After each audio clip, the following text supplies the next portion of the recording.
तो दोस्तों, आदाब, नमस्ते, सत श्री अकाल। मैं मुज़फ़्फ़र ख़ान एजी। मेरे प्यारे दोस्तों, मेरे सभी दोस्तों ने मुझे रिक्वेस्ट की है कि आप जो मराठी में वीडियोस दे रहे हैं बखूबी बहुत ही अच्छे लग रहे हैं। तो कुछ लोगों का कहना था कि आप कुछ हिंदी में भी वीडियो दीजिए। लैंग्वेज का प्रॉब्लम है बहुत सारे नौ तरुण या नए बच्चों के लिए, नौजवानों के लिए। तो कहा उन्होंने कि भाई आपकी कहानियाँ तो बेहद बढ़िया है, आप जो सुनाते हैं स्टोरीज़ तो बहुत ही खूबसूरत और बहुत ही बढ़िया है। तो आप जो इससे पहले 4 स्टोरीज़ प्रेजेंट किए हैं तो उसे अगर आप हिंदी में दे तो बेहतर होगा। तो फिर मैंने यही सोचा कि आपको मैं ये एक स्टोरी जो अभी अभी मैंने यूट्यूब पर अपलोड की है, और वो है L silver sector, Mexico cities का जो है कोस्टल एरिया, वहाँ की है। यह कहानी शुरू होती है 18/11/2012 की कहानी है। कहानी का जो है तो एक आदमी जो फिशरमैन है, मछुआरा है, मछलियाँ पकड़ना उसका प्रोफेशन है या उसका रोज़ का पेटी जॉब है, छोटा सा उसका गुजारा उसी पर है। 15 साल का उसको तजुर्बा है, मछलियों का मछुआरा है। उसका नाम है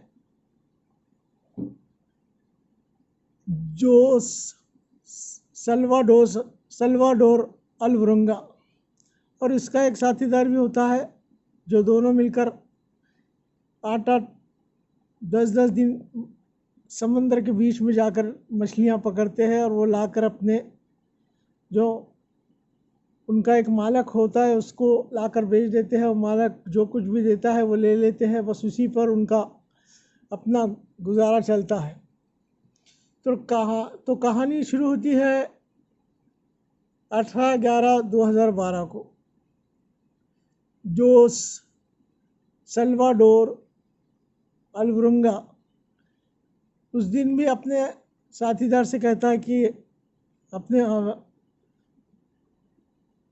हमें जाना है समंदर में मछलियाँ पकड़ने के। तो साथीदार कहता है कि नहीं, मैं नहीं आ सकूँगा, शायद तुम भी मत जाओ, मौसम भी ठीक नहीं है और मेरी तबीयत भी ठीक नहीं है, आप भी मत जाओ, बाद में जाएंगे। लेकिन सल्वाडोर जो है तो कहता है कि मुझे तो ज़रूरत है भाई पैसों की, मुझे जाना ज़रूरी है। इसी दरमियान में जो है तो एक नौजवान जो अभी अभी फिशरिंग के धंधे में जुटा है या वो ट्रेनिंग ले रहा है, तो वो कहता है कि ठीक है भाई, मैं चलने के लिए तैयार है। कितना दिन का सफ़र है? कहता है कि 4 या 5, इससे ज़्यादा दिन नहीं लगेंगे। सल्वाडोर जो कहता है कि 4 या 5 दिन में हम वापस लौट आएंगे।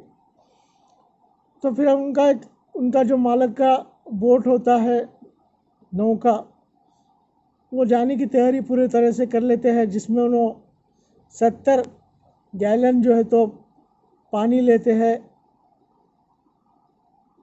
और जो है तो 700 गैलन जो है तो गैसोलीन लेते हैं, 3 बड़े चाकू, एक 2-वे रेडियो, और एक जो है तो जीपीएस सेटिंग सिस्टम जो हमें पूरब पश्चिम उत्तर दक्षिण का दिशा बताता है, रुख बताता है। और साथ में आइस बॉक्स लेते हैं, एक मोबाइल फ़ोन सेट लेते हैं, आइस बॉक्स भी ले लेते हैं। यह सभी चीज़ें लेकर वो अपने सफ़र में समंदर के सफ़र के लिए रवाना होते हैं। एक दिन बीत जाता है, काफ़ी मछलियाँ हाथ लगती है। दूसरा दिन बीत जाता है, काफ़ी मछलियाँ हाथ लगती है। 2 दिन बीत जाने के बाद तकरीबन 500 किलोग्राम मछलियाँ हाथ लग जाती है। कहते हैं कि अच्छा रिस्पांस तो अच्छा मिल रहा है। अब कहते हैं कि 1-2 दिन में लौट आएंगे। बीच में ही उन्हें समंदर का तूफान साइक्लोन घेर लेता है और उनकी जो नौका है उसका रुख मोड़ देता है। नौका का रुख मोड़ने के बाद ये परेशान हो जाते हैं, कहते हैं कि भाई अब हम कहाँ चले, किधर चले, कुछ पता नहीं। इतने में वो अपने मालिक से टू वे रेडियो द्वारा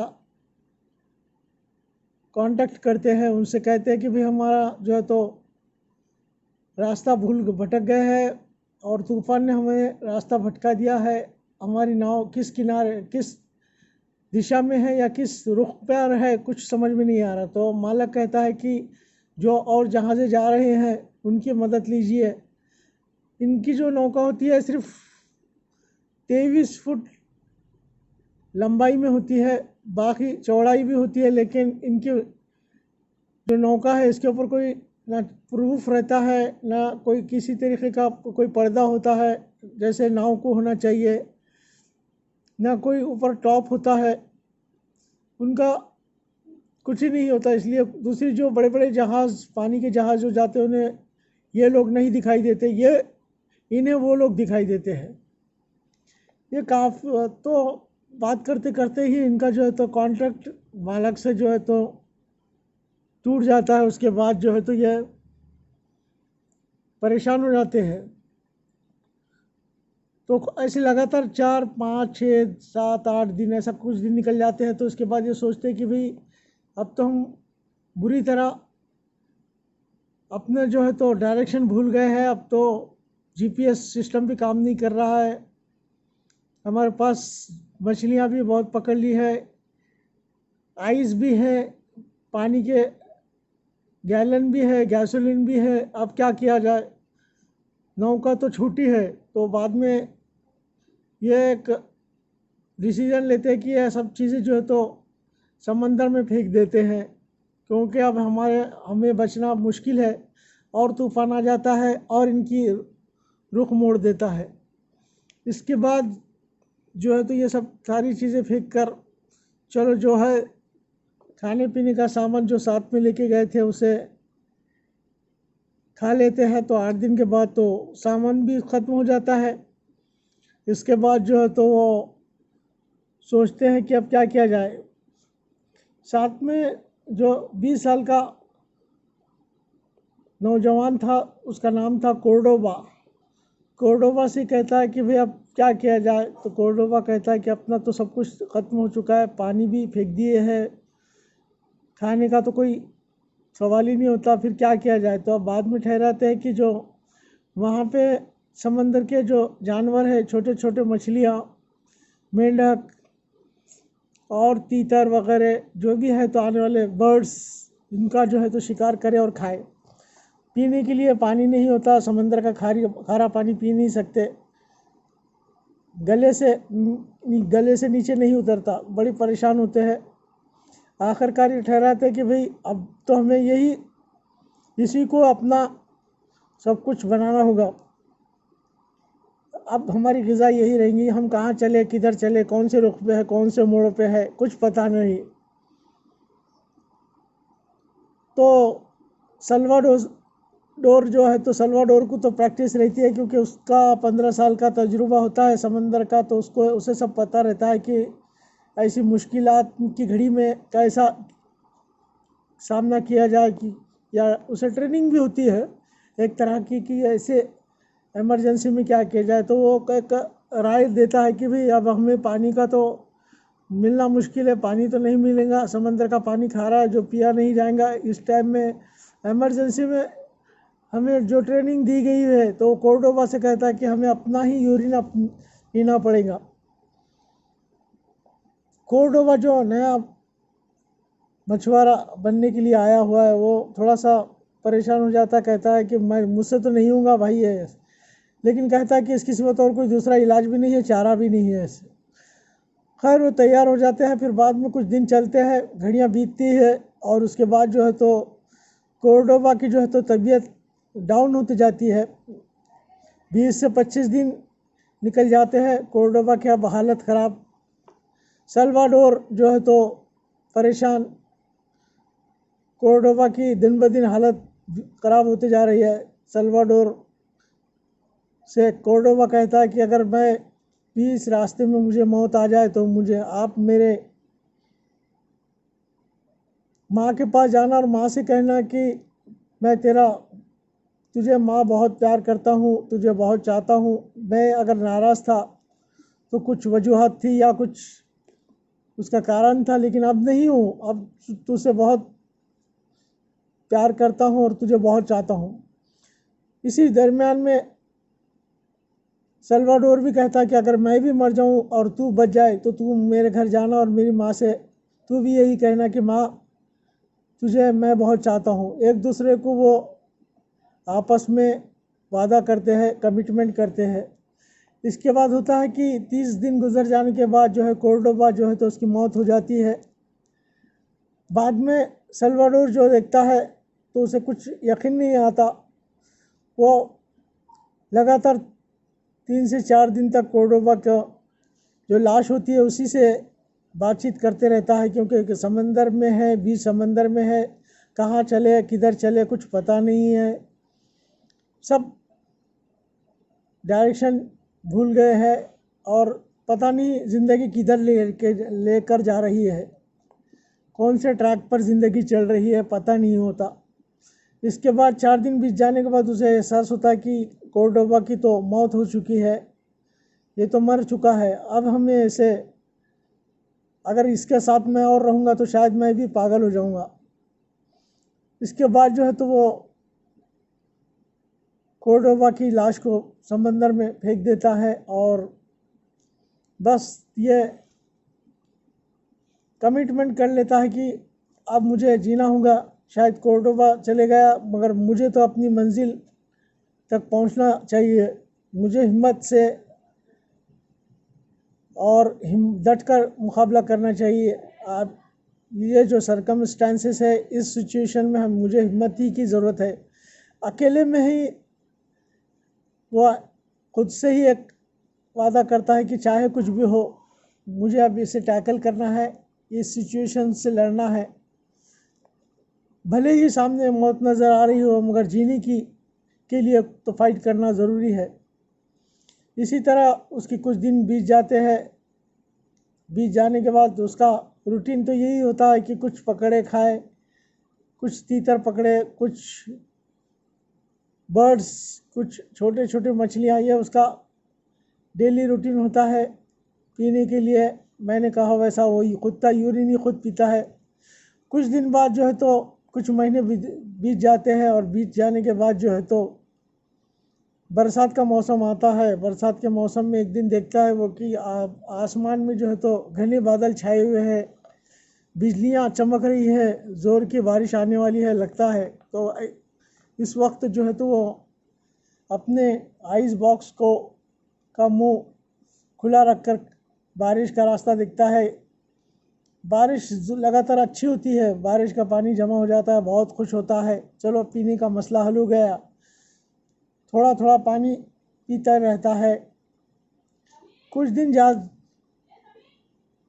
बीत जाते हैं, लेकिन अब सल्वाडोर की भी हिम्मत फस्त हो जाती है। सल्वाडोर कहता है कि अब जो है मैं भी लड़ नहीं सकता। शायद मैं भी अब कोर्डोबा की तरह अपने मुकाबला नहीं कर सकता। मेरी भी हिम्मत अब तो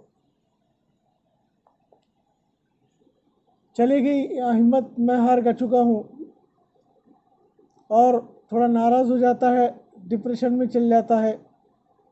तभी उसे ख्याल आता है कि अगर मैं ऐसा करने लगूँ तो शायद ज़िंदगी ही ख़त्म हो जाएंगी। फिर वो अपने आप में एक तहिया करता है कि नहीं, मुझे तो लड़ना है किसी भी हालत में। इसके बाद जो है तो वो सोचता है कि इस नाव में जो है तो मेरा एक बंगला है, आलीशान बंगला है, और इसमें मैं इवनिंग वॉक करता हूँ, मॉर्निंग वॉक करता हूँ। मेरे साथ आसपास मेरे सिपाही है, मेरे नौकर चाकर है, मैं बहुत बड़ा रईस आदमी हूँ। ये नौका मेरा आलीशान बंगला है, इसमें मेरे साथ खूबसूरत परियां हैं मेरे साथ और जो मुझे बहुत ही चाहते हैं, मैं भी उन्हें चाहता हूँ। ऐसा एक इमेजिनेशन करता रहता है और कहता है कि ज़िंदगी बस ज़िंदगी को यूं ही चला रहा था,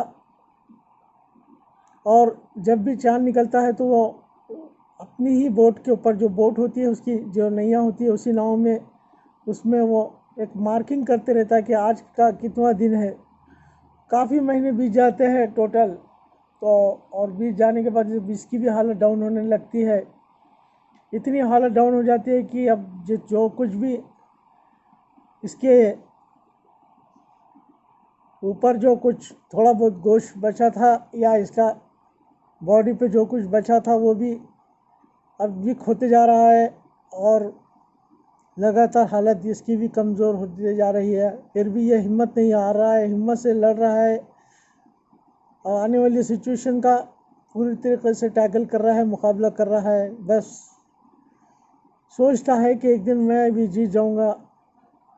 कहते कहते कभी बेहोश हो जाता है। इसके बाद जो होता है, एक दिन वो बेहोशी के आलम से उठता है, देखता है कि कहीं तो भी परिंदों की चहचहाने की आवाज़ें, परिंदे आसमान पे नज़र आ रहे हैं।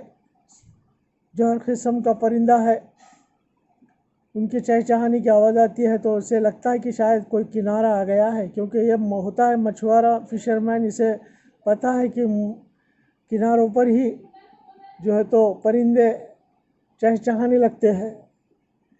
बहुत खुश होता है, देखता है सामने तो एक पहाड़ नज़र आता है, और वहाँ पे जो है तो कुछ पहाड़ के ऊपर घास वास भी नज़र आती है। उसको खुश होता है, किनारे पे पहुँच गया। लेकिन फिर जो है तो इसकी कश्ती का रुख तूफ़ान मोड़ने की कोशिश करता है, लेकिन अब ये हिम्मत जुटा के कहता है कि नहीं, अब मुझे किसी भी हालत में तो अब इस किनारे पे पहुँचना है, चाहे कुछ भी हो जाए।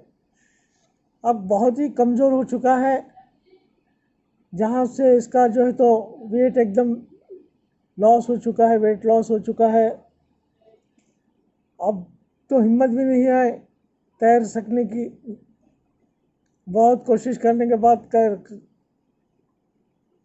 वो जो है तो समंदर में कूद जाता है, और कूदने के बाद जो है तो बड़ी मुश्किल से किनारे पे पहुंच जाता है। और यह किनारा होता है ईबॉन का। जहाँ जो वो पहुंचता है वो मार्शल आयरलैंड का इलाका है, ईबॉन सेक्टर है, और ये जो आता है न्यूजीलैंड में से। उस किनारे पे पहुंचने के बाद फिर बेहोश हो जाता है। उसके बाद जो है तो एक कपल आता है, एवी और रसल बोल के कपल, जो डेली रूटीन के लिए आते हैं। नारियल के पेड़ों के पास आकर नारियल लेकर जाते हैं। देखते हैं कि कोई आदमी बहुत ही, जिसके बाल बड़े हुए हैं, जिसकी शक्ल सूरत एकदम ख़राब हो चुकी है, समझ जाते हैं कहीं दूर से ये तैरता हुआ किनारे तक पहुंचता है। उसे जाकर देखते हैं तो उसे कुछ होश आ जाता है। देखकर वो खिलखिलाने लगता है, ज़ोर ज़ोर से खुशी के मारे जो है तो चिल्लाने लगता है, और अपनी ज़ुबान में अपनी जो लैंग्वेज उसमें कुछ बोलता है, लेकिन ये लोग समझ नहीं पाते, क्योंकि ये तो इंग्लिश मैन या इंग्लिश लैंग्वेज वाले होते हैं। अंग्रेज़ी लैंग्वेज के में उसे आती नहीं है। फिर यह कुछ समझते हैं कि ये कुछ कहना चाहता है।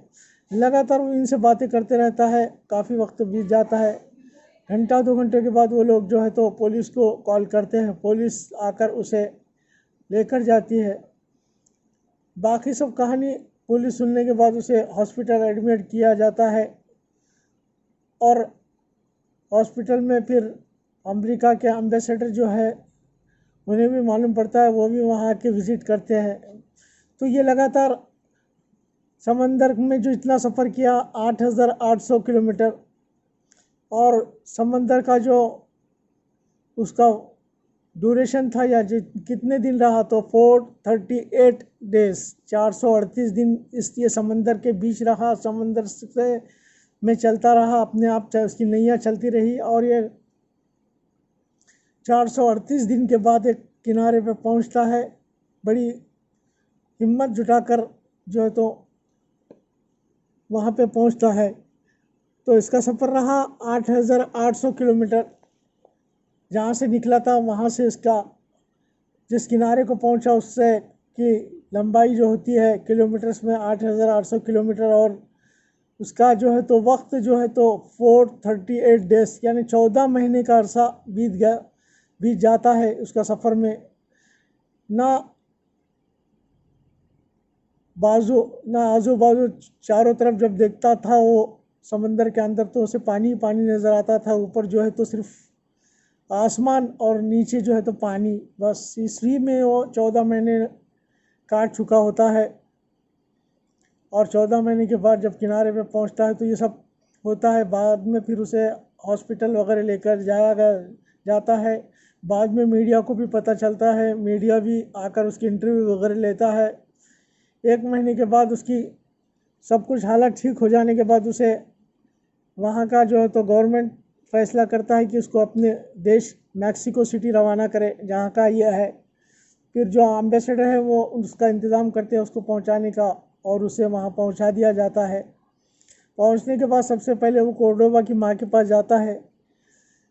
गुजरा हुआ जो वक्त कोर्डोबा के साथ जैसा बिताया उसने, महीने भर का, जो तो सब कुछ सुनाता है कि हमारा 1 महीना ऐसा रहा सफ़र में कोर्डोबा के साथ। और 30वें दिन या 1 महीने के बाद कोर्डोबा की मौत हो जाती है। उसके बाद 4 दिन भी मैंने उसकी लाश से बातें करते रहा। बाद में मैं समझा कि अब ये तो मर चुका है, इसलिए मैंने उसकी लाश जो है तो पानी में समंदर में बहा दी। उसके बाद जो है तो उसकी माँ बहुत रो पड़ती है। इसके बाद जो है तो इसके भी घर के लोग जो है तो इसे घर लेके जाते हैं, लेकिन डॉक्टर एक एडवाइस देते हैं कि ये जो सल्वाडोर जो है तो आम आदमी नहीं है। अब इसे पानी की 24 घंटे पानी में रहने की जो एक डर सा बैठ गया है, फोबिया बैठ गया है। समंदर में इसने 14 महीने लगातार रहा, रात और दिन उसकी वहीं गुजरे। तो आप इसका ख्याल रखिए, इसे अकेला ना छोड़िए, इसको रोशनी में रखे, हरदम कोई तो भी साथ रहे। ये इंस्ट्रक्शंस देकर उसने उनके घर के जो फैमिली मेम्बर है उन्हें बताया जाता है। इसके बाद सल्वाडोर जो है तो काफ़ी चैनलों पे भी इंटरव्यू होती है, काफ़ी पैसा भी इकट्ठा हो जाता है, और आज जो है तो हंसी खुशी से ज़िंदगी बिता रहा है सल्वाडोर। तो ये थी कहानी एक मछुआरे की, जिसने एक कहानी, एक आदमी, एक समंदर, और 14 महीने समंदर में जितने दिन काटे वो टोटल दिन थे 438 डेज, 438 दिन इसने समंदर में गुजारे। दोस्तों ये कहानी थी आज की। कहानी आपको तो अच्छी लगी होंगी, लेकिन कहानी के साथ एक मेरे पास एक गीत है जो आपको मैं पेश करना चाहता हूँ। गीत सुनिए, कहानी से रिलेटेड ही गीत आपको सुना रहा हूँ मैं।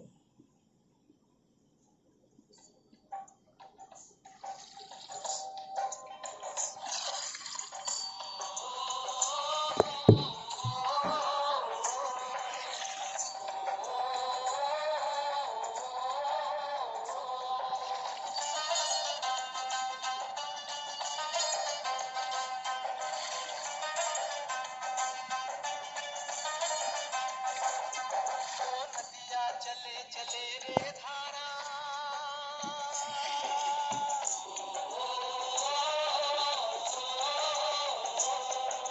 नदिया चले चले रे धारा, चंदा चले चले रे तारा।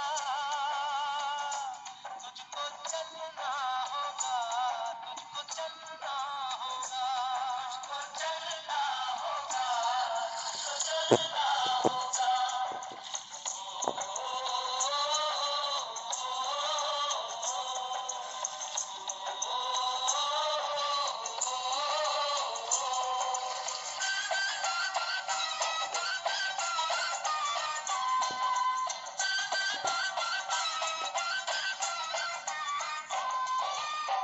जीवन कहीं भी ठहरता नहीं है, जीवन कहीं भी ठहरता नहीं है। आँधी से तूफान से डरता नहीं है। तू न चलेगा तो चलते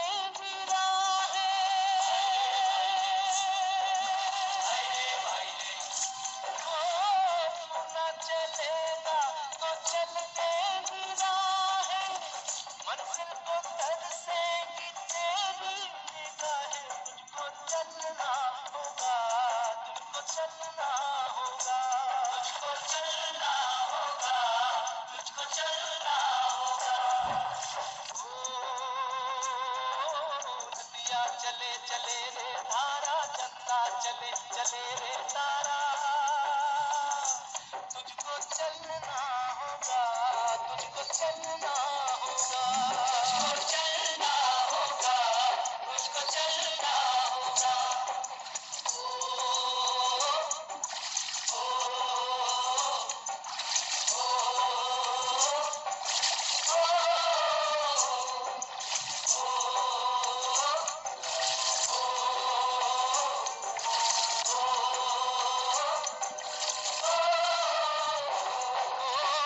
पार हुआ वो रहा जो सफर में, पार हुआ वो रहा जो सफर में, जो भी रुका फिर गया वो भंवर में। नाव तो क्या बह जाए किनारा,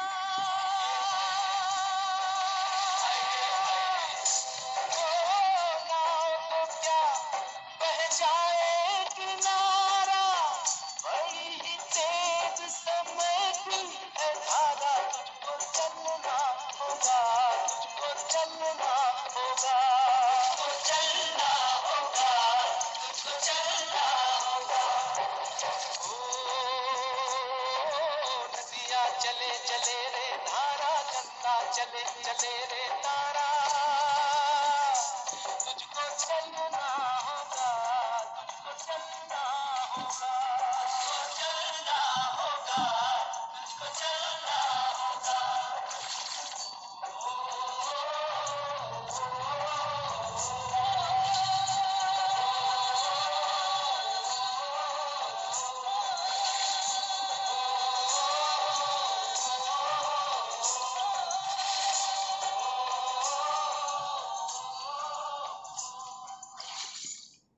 तो दोस्तों, ये थी आज की रियल स्टोरी जो मैंने आपको सुनाई।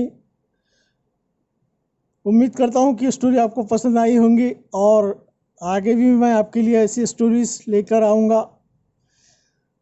और आपको अगर स्टोरी पसंद आई तो मेरे चैनल को सब्सक्राइब कीजिए, लाइक दीजिए और शेयर कीजिए। यही आपसे गुजारिश रहेंगी। इसके आगे भी मैं आपको ऐसी ही इंटरटेनमेंटफुल